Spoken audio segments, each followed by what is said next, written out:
Ah, dans le fond, comment tu penses que les pyramides ont été créées? Genre de même. Je sais pas. T'as pas une idée? Non, par les Égyptiens. Égyptiens? C'est bon. Comment tu penses que les pyramides ont été créées? Je pense par les extraterrestres. Extraterrestres? Parfait, c'est bon. Ok, dans le fond, comment tu penses que les pyramides d'Égypte ont été créées? Par les Égyptiens. Égyptiens? C'est bon. Comment tu penses que les pyramides ont été créées? Plein d'esclaves. Ils ont tout pris les blocs, ils ont tout placé ça. C'est bon? Ouais, ça c'est bon. Parfait. Ok, d'après vous, comment les pyramides ont été créées, les pyramides d'Égypte? Oh, bonne question. Je dirais que à l'époque, il y avait des notions d'ingénierie qui étaient déjà assez développées, donc on va utiliser ça pour construire des œuvres architecturales qui sont vraiment hors du commun. D'accord, c'est ça. Merci. D'après vous, comment les pyramides d'Égypte ont été créées? J'en ai aucune idée. Ça peut être autant les aliens que ça peut être des humains. Puis si c'est les humains, c'est peut-être des données qu'on a perdues avec le temps puis qu'on sait plus comment ils ont fait ça. Je sais pas. C'est bon, merci. Comme vous avez pu constater dans la vidéo, la moitié des personnes pensent que c'est les humains, puis l'autre moitié pense que c'est les aliens. La vraie question qu'on se pose, c'est comment a-t-elle vraiment été créée?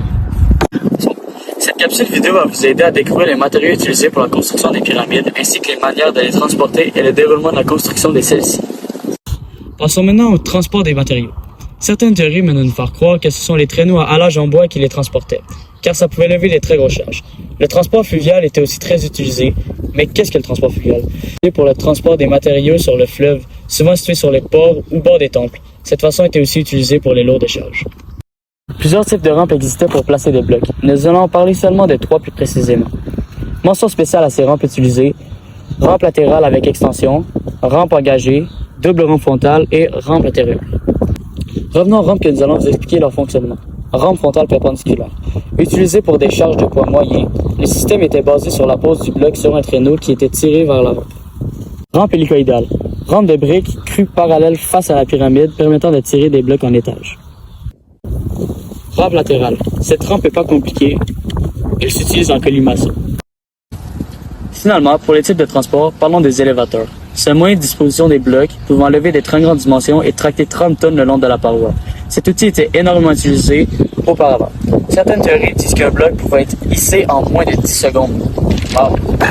En bref, les rampes ont été primordiales pour la construction de ces belles pyramides. Finalement, les pyramides ont été construites à l'aide de différents matériaux émissifs. Le calcaire, le bois et le granit sont les 3 matériaux qui ont le plus servi à la construction de celles-ci. En effet, le calcaire était directement extrait du sol et il était présent en grande quantité. Facile à tailler, extraire et polir, il était parfait pour construire les blocs qui n'étaient pas droits que des petits. Malheureusement, aujourd'hui, à cause de l'érosion, on ne peut plus voir qu'il y avait du bois sur les pyramides. Marteaux, masses et instruments de mesure sont tous composés de bois et ces derniers ont été primordiaux à la conception de cette merveille du monde. En bref, chaque matériau fut important pour la construction des pyramides. Pour ma part, malgré les multiples théories sur la façon dont elles ont été créées, seulement une reste fidèle aux scientifiques.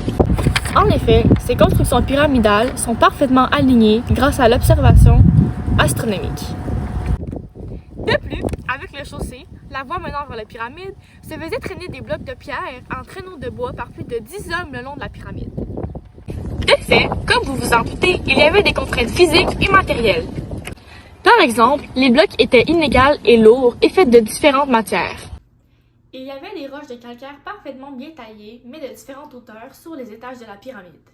Des blocs sur les faces extérieures, intérieures et au sommet de la pyramide sont aussi ajustés et taillés avant d'être mis. En gros, la construction des pyramides a dû prendre beaucoup de précision. Pour conclure, la construction des pyramides est un exploit de l'architecture et de l'ingénierie. Et les matériaux qui ont servi à la construction de celles-ci étaient divers. Nous vous souhaitons d'aller voir les pyramides au moins une fois dans votre vie. Ok.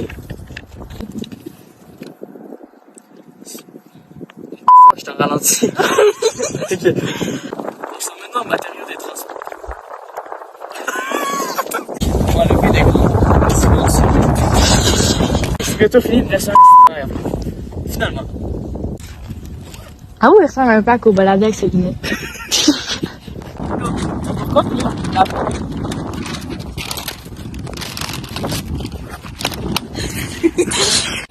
En effet, ces constructions de forme pyramidale